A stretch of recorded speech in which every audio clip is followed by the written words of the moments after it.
उसे तूफान कहते हैं। जो दीवार का ये सुराग है, जो दीवार का ये सुराग है, चीन अमेरिका पाकिस्तान तीनों की साजिशों का हिस्सा है, लेकिन इसे हम अपने घर का रोशनदान कहते हैं, रोशनदान कहते हैं। आजादी, आजादी का मतलब वही समझ सकता है जो कभी गुलामी किया हो। जो गुलामी किया ही नहीं वो आजादी का मतलब क्या जानेगा। यूं तो आजादी का लौ 1857 ईस्वी में चल चुकी थी, जो विशाल बन करके 1947 ईस्वी में हमारे भारत को आजाद कराई। प्राचीन, वर्तमान और मध्यकालीन भारत के उदाहरणों को याद कराते हुए कहना चाहूंगा कि जब हमारा देश फिरंगियों के फेरे में फंस चुका था तो वंदे मातरम और मेरे रंग दे बसंती चोला के नाम पर कई कई टोले उमड़ आते थे, लेकिन और उनके वंदे मातरम के नारों से जो शरीर में 5-5 डिग्री का तूफान आता था, अंग्रेजी शासकों के सीने में तूफान ला देती थी। तब देश मर जाने को कहता था, तब देश मिट जाने को कहता था, तब देश फांसी चढ़ जाने को कहता था, क्योंकि यह उस दौर की देशभक्ति की कसौटी थी। लेकिन आज के नौजवान जिसके उम्मीद पर, जिसका यह कर्तव्य बनता है कि हमारे देश को, हमारे समाज को, हमारे राष्ट्र को आगे ले जाए, वो क्या करते हैं, 4x4 के एक छोटी स्क्रीन पर अपनी कोमल अंगुलियों के घर्षण मात्र से अपनी भावनाओं की इमेज भेजते हैं। 4 बॉटल रोज का काम मेरा रोज का, 4 बॉटल वोट का काम मेरा रोज का। अरे तबाह करके रखा है भारत के भविष्य को। उसके बाद वह समय था 1962, 65 और 71 के युद्धों में अपना सुहाग गवा देने वाली औरत, जब घर की हालात ये हो जाया करते थे कि प्यार भी भरपूर गया, मांग का सिंदूर गया, नन्हे नन्हे हाले की लंगोटियां चली गई, छोटी छोटी बेटियों की चोटियां चली गई, बाप की कमाई गई, भाई की पढ़ाई गई, बाप की कमाई गई, भाई की पढ़ाई गई, पूरे जिस्म की कई कई बोटियां हो गई।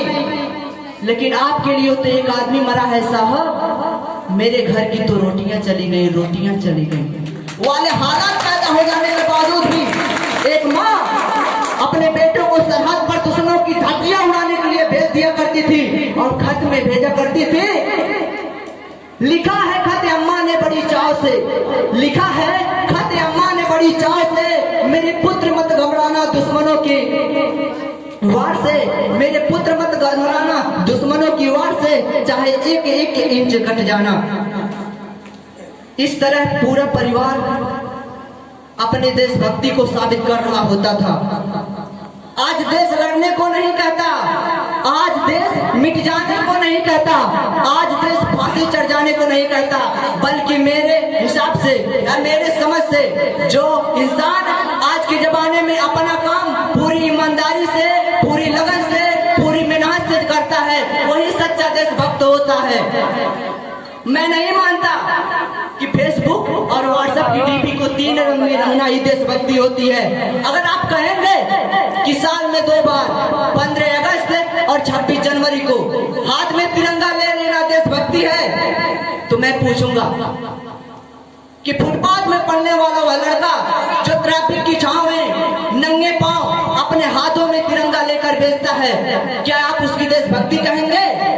नहीं, वो उसके भूख की शक्ति है जो उसे ऐसा करने पर मजबूर करती है, क्योंकि न मस्जिद को जानते हैं न शिवालयों को जानते हैं, न मस्जिद को जानते हैं न शिवालय को जानते हैं। जो पेट के भूखे होते हैं ना, वो केवल भोजन के निवालों को जानते हैं, निवाले को जानते हैं। अपने परिवार, अपने समाज, अपने देश के प्रति समर्पण का भाव ही है देशभक्ति। देशद्रोहियों के सीने में लाने वाला तूफान ही है हमारी देशभक्ति, ताकि हर एक देशद्रोही ये समझ जाए कि अगर तू परिंदा है तो ये आसमान तेरा है, अगर तू परिंदा है तो ये आसमान तेरा है, अगर तू दरिंदा है तो ये शमशान तेरा है। भाईचारे से रहना है तुझे इस धरती पे, वरना ये कब्र तेरी है और ये कब्रिस्तान तेरा है।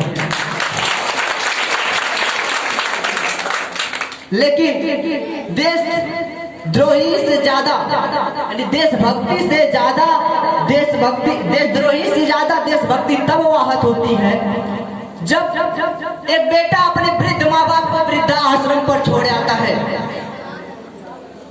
अरे कहाँ रुकती है वह देशभक्ति?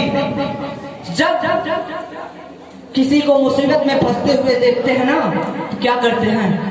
सेल्फी लेकर के अपने लाइफ बढ़ाने में लगाते हैं, ना कि उसका जान बचाते हैं। आज के दौर में वो जिनके घर जिनके जिम्मेदारी थी कि अपने देश, अपने राष्ट्र, अपने समाज को आगे ले जाएं, वो अभी हमने बताया है ना कि फेसबुक और व्हाट्सएप पे अपनी इमेज भेजते हैं। और मैं बता दूं कि महिला सुरक्षा के मामले में हम लोग नंबर 4 पर आते हैं।